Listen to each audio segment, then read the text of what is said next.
The King of Elfland's Daughter by Lord Dunsay. Part 6.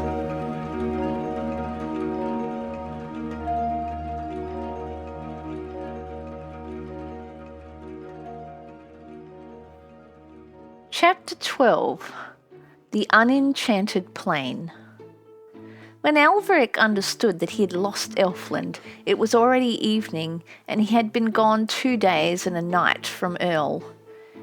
For the second time he lay down for the night on that shingly plain whence Elfland had ebbed away, and at sunset the eastern horizon showed clear against the turquoise sky, all black and jagged with rocks, without any sign of Elfland. And the twilight glimmered, but it was Earth's twilight, and not that dense barrier for which Elfric looked, which lies between Elfland and Earth. And the stars came out, and were the stars we know, and Elfric slept below their familiar constellations. He awoke in the birdless dawn very cold, hearing old voices crying faintly far off, as they slowly drifted away like dreams going back to dreamland. He wondered if they would come to Elfland again, or if Elfland had ebbed too far. He searched all the horizon eastward and still saw nothing but the rocks of that desolate land. So he turned again towards the fields we know. He walked back through the cold with all his impatience gone, and gradually some warmth came to him from walking, and later a little from the autumnal sun. He walked all day, and the sun was growing huge and red when he came again to the leather worker's cottage. He asked for food, and the old man made him welcome. His pot was already simmering for his own evening meal, and it was not long before Elfric was sitting at the old table before a dish full of squirrels' legs, hedgehogs, and rabbit's meat. The old man would not eat till Elfric had eaten, but waited on him with such solicitude that Elfric felt that the moment of his opportunity was come, and turned to the old man as he offered him a piece of the back of a rabbit, and approached the subject of Elfland. "The twilight is further away," said Elfric. Yes, said the old man without any meaning in his voice, whatever he had in his mind. "When did it go?" said Elfric. "The twilight, master?" said his host. "Yes," said Elfric. "Ah, the twilight," the old man said. "The barrier," said Elfric, and he lowered his voice, although he knew not why, "between here and Elfland." At the word Elfland, all comprehension faded out of the old man's eyes. "Ah," he said. "Old man," said Elfric, "you know where Elfland has gone." "Gone?" said the old man. That innocent surprise, thought Elfric, must be real. But at least he knew where it had been. It used to be only 2 fields away from his door. "Elfland was in the next field once," said Elfric, and the old man's eyes roved back into the past, and he gazed as if it were on old days a while. Then he shook his head, and Elfric fixed him with his eye. "You knew Elfland," he exclaimed. Still the old man did not answer. "You knew where the border was," said Elfric. "I am old," said the leather worker, "and I have no one to ask." When he said that, Elfric knew that he was thinking of his old wife, and he knew too that had she been alive and standing there at that moment yet, he would have no news of Elfland. There seemed little more to say, but a certain petulance held him to the subject after he knew it to be hopeless.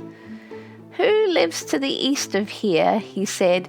"To the east?" the old man replied. "Master, are there not north and south and west that you needs must look to the east?" There was a look of entreaty in his face, but Elfric did not heed it. "Who lives to the east?" he said. "Master, no one lives to the east," he answered, and that indeed was true. "What used to be there?" said Elfric, and the old man turned away to see to the stewing of his pot and muttered as he turned so that one hardly heard him. "The past," he said. No more would the old man say nor explain what he had said, so Elfric asked him if he could have a bed for the night, and his host showed him the old bed he remembered across the vague number of years, and Elfric accepted the bed without more ado so as to let the old man go to his supper. And very soon Elfric was deep asleep, warm and resting at last, while his host turned over slowly in his mind many things of which Elfric had supposed he knew nothing. When the birds of our fields awoke, Elfric, singing late into the last of October, on a morning that reminded them of spring, he rose and went out of doors and went to the highest part of the little field that lay on the windowless side of the old man's house towards Elfland. There he looked eastward, and he saw all the way to the curved line of the sky the same barren, desolate, rocky plain that had been there yesterday and the day before. Then the leather worker gave him breakfast, and afterwards he went out and looked again at the plain, and over his dinner, which his host timidly shared. Elfric neared once more the subject of Elfland, and something in the old man's sayings or silences made Elfric hopeful that even yet he would have some news of the whereabouts of the pale blue elfin mountains. So he brought the old man out and turned to the east, to which his companion looked with reluctant eyes, and pointing to one particular rock, the most noticeable and near, said, hoping for definite news of a definite thing, "How long has that rock been there?" And the answer came to his hopes like hail to apple blossom. "It is there, and we must make the best of it." The unexpectedness of the answer dazed Elfric, and when he saw that reasonable questions about definite things brought him no logical answer, he despaired of getting practical information to guide his fantastic journey. So he walked on the eastward side of the cottage all the afternoon, watching the dreary plain, and it never changed or moved.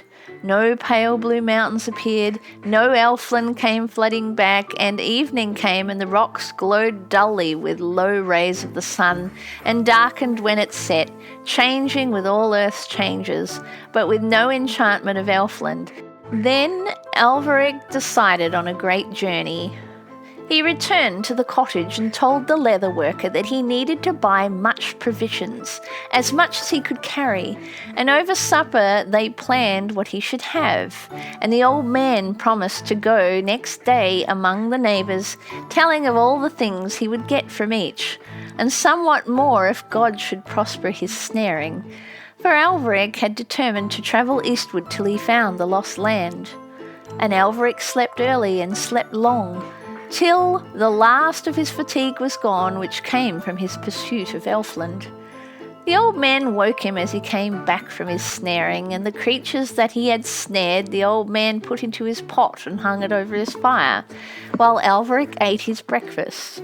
And all the morning the leather worker went from house to house among his neighbours, dwelling on little farms at the edge of the fields we know, and he got salted meats from some, bread from one, a cheese from another, and came back burdened to his house in time to prepare dinner.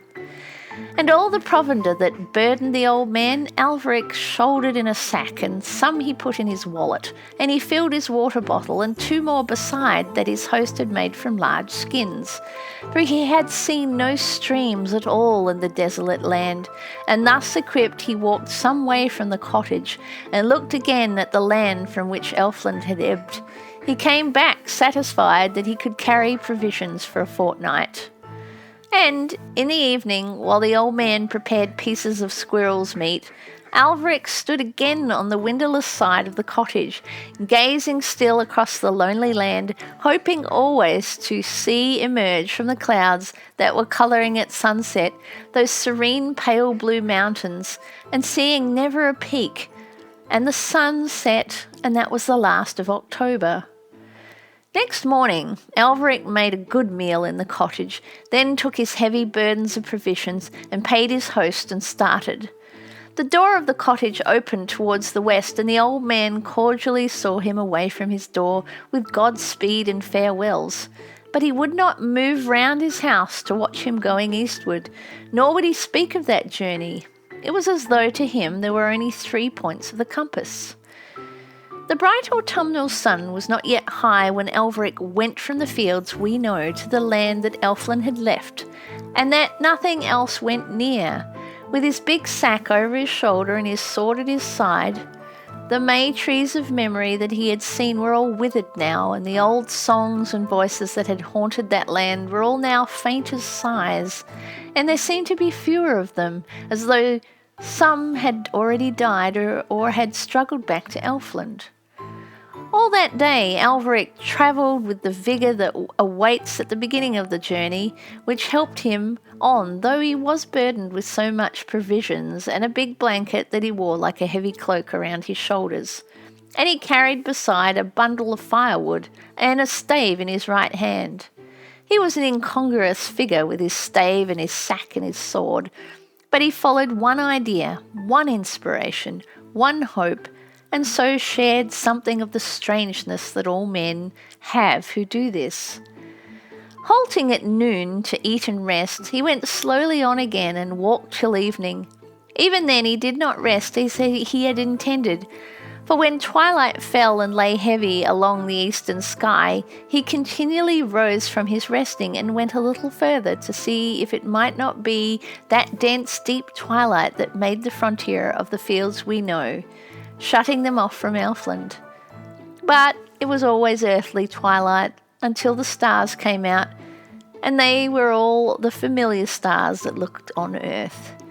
Then he lay down amongst those unrounded and mossless rocks and ate bread and cheese and drank water, and as the cold of the night began to come over the plain, he lit a small fire with his scanty bundle of wood and lay close to it with his cloak and his blanket round him. And before the embers were black, he was sound asleep. Dawn came without a sound of bird or a whisper of leaves or grasses. Dawn came in dead silence and cold, and nothing on all that plain gave a welcome back to the light. If darkness had lain forever upon those angular rocks, it were better, Elfric thought, as he saw their shapeless companies suddenly glowing. Darkness were better now that Elfland were gone. And though the misery of that disenchanted place entered his spirit with the chill of the dawn, yet his fiery hope still shone, and gave him a little time to eat by the cold black circle of his lonely fire before it hurried him onwards easterly over the rocks. And all that morning he travelled on without the comradeship of a blade of grass. The golden birds that he had seen before had long since fled back to Elfland, and the birds of our fields and all living things we know shunned all that empty waste. Elfric travelled as much alone as a man who goes back in memory to revisit remembered scenes, and instead of remembered scenes he was in a place from which every glamour had gone. He travelled somewhat lighter than on the day before, but he went more wearily, for he felt more heavily now the fatigue of the previous day. He rested long at midday and then went on. The myriad rocks stretched on and slightly jagged the horizon, and all day there came no glimpse of the pale blue mountains. That evening, from his dwindling provision of wood, Elfric made another fire. Its little flame going up alone in the waste seemed somehow to reveal the monstrous loneliness. He sat by his fire and thought of Lirazel, and would not give up hope, though a glance at those rocks might have warned him not to hope, for something in their chaotic look partook of the plain that bred them, and they hinted it to be infinite. Chapter 13. The reticence of the leather worker. It was many days before Elfric learned from the monotony of the rocks that one day's journey was the same as another, and that by no numbers of journeys would he bring any change to his rugged horizons, which were all drearily like the ones they replaced, and never brought a view of the pale blue mountains. He had gone, while his fortnight's provisions grew lighter and lighter, for 10 days over the rocks. It was now evening, and Elfric understood at last that if he travelled further and failed soon to see the peaks of the Elfin Mountains, he would starve. So he ate his supper sparingly in the darkness, his bundle of firewood having long since been used, and abandoned the hope that had led him. And as soon as there was any light at all to show him where the east was, he ate a little of what he had saved from his supper and started his long tramp back to the fields of men over rocks that seemed all the harsher because his back was to Elfland. All that day he ate and drank little, and by nightfall he still had left full provisions for 4 more days. He had hoped to travel faster during these days, if he should have to turn back, because he would travel lighter. He had given no thought to the power of those monotonous rocks to weary and to depress with their desolation, when the hope that had somewhat illumined their grimness was gone. He had thought little of turning back at all, till the 10th evening came and no pale blue mountains, and he suddenly looked at his provisions. And all the monotony of his homeward journey was broken only by occasional fears that he might not be able to come to the fields we know. The myriad rocks lay larger and thicker than tombstones, and not so carefully shaped, yet the waste had the look of a graveyard stretching over the world with unrecording stones above nameless heads. Chilled by the bitter nights, guided by blazing sunsets, he went on through the morning mists and the empty noons and the weary, birdless evenings. More than a week went by since he had turned, and the last of his water was gone, and still he saw no sign of the fields we know, or anything more familiar than rocks that seemed to remember, and which would have misled him northward, southward, or eastward, were it not for the red November sun that he followed, and sometimes some friendly star. And then at last, just as the darkness fell, blackening that rocky multitude, there showed westward over the rocks, pale at first against remnants of sunset, but growing more and more orange, a window under one of the gables of Man. Elfric rose and walked towards it till the rocks and the darkness and weariness overcame him, and he laid down and slept, and the little yellow window shone into his dreams and made forms of hope as fair as any that came from Elfland. The house that he saw in the morning when he woke seemed impossible to be the one whose tiny light had held out hope and help to him in the loneliness. It seemed now too plain and common. He recognised it for a house not far from the one of the leather worker. Soon he came to a pool and drank. He came to a garden in which a woman was working early, and she asked him whence he had come. "From the east," he said, and pointed, and she did not understand. And so he came again to the cottage from which he had started, to ask once more for hospitality from the old man who had housed him twice. He was standing in his doorway as Elfric came, walking wearily, and again he made him welcome. He gave him milk and then food, and Elfric ate, and then rested all the day. It was not until evening he spoke. But when he had eaten and rested, and he was at the table again, and supper was now before him, and there was light and warmth, he felt all at once a need of human speech. And then he poured out the story of that great journey over the land where the things of man ceased, and where yet no birds or little beasts had come, or even flowers. A chronicle of desolation. And the old man listened to the vivid words and said nothing, making some comments of his own only when Elfric spoke of the fields we know. He heard with politeness, but he never said a word of the land from which Elfland had ebbed. It was indeed as though all the land to the east were delusion, and as though Elfric had been restored from it, or had awoken from dream, and were now among reasonably daily things, and there was nothing to say of the things of dream. Certainly never a word would the old man say in recognition of Elfland, or of anything 80 yards east of his cottage door. Then Elfric went to his bed, and the old man sat alone till his fire was low, thinking of what he had heard and shaking his head. And all the next day Alveric rested there or walked in the old man's autumn-smitten garden, and sometimes he tried again to speak with his host of his great journey in the desolate land, but got from him no admission that such lands were, checked always by his avoidance of the topic, as though to speak of these lands might bring them nearer. And Alveric pondered on many reasons for this. Had the old man been to Elfland in his youth and seen something he greatly feared, perhaps barely escaping from death or an age-long love? Was Elfland a mystery too great to be troubled by human voices? Did these folk dwelling there at the edge of our world know well the unearthly beauty of all the glories of Elfland, and fear that even to speak of them might be a lure to draw them whither their resolution, barely, perhaps, held them back? Or might a word said of the magical land bring it nearer, to make fantastic and elvish the fields we know? To all these ponderings of Alveric there was no answer. And yet, one more day Alveric rested, and after that he set out to return to Earl. He set out in the morning, and his host came with him out of his doorway, saying farewell and speaking of his journey home and of the affairs of Earl, which were food for gossip over many farmlands.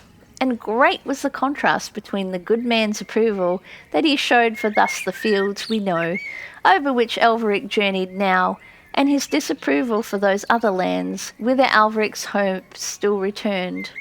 And they parted, and the old man's farewells dwindled, and then he turned back into his house, rubbing his hands contentedly as he slowly went, for he was glad to see one who had looked towards the fantastic lands turn now to a journey across the fields we know.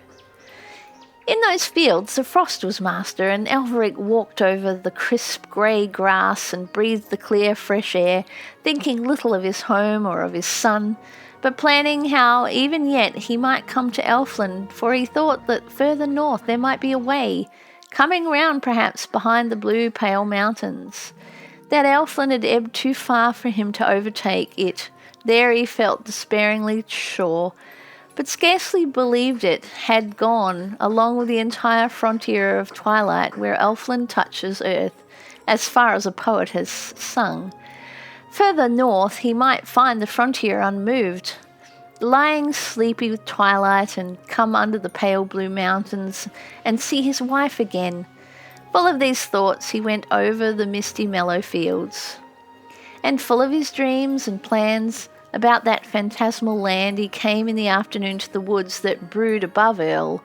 He entered the wood, and deep though he was amongst the thoughts that were far from there, he soon saw the smoke of a fire a little way off, rising grey among the dark oak boles. He went towards it to see who was there, and there were his son and Zero-Onderel warming their hands at the fire. "Where have you been?" called Orion as soon as he saw him. "Upon a journey," said Alveric.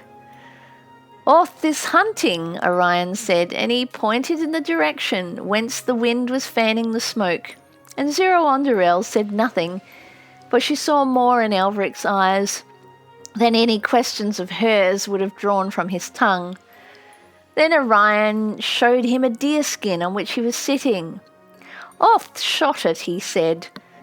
There seemed to be magic all round that fire of big logs, quietly smouldering in the woods upon autumn's discarded robe that lay brilliant there.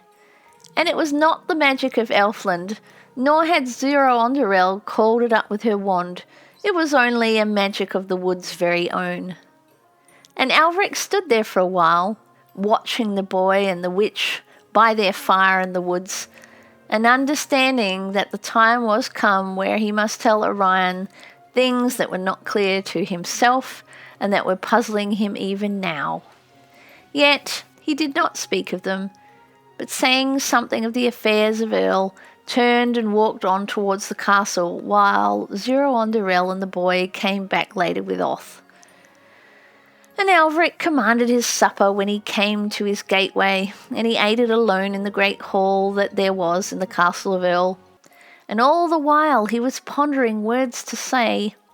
And then he went in the evening up to the nursery, and told the boy how his mother was gone for a while to Elfland, to her father's palace, which may only be told of in song.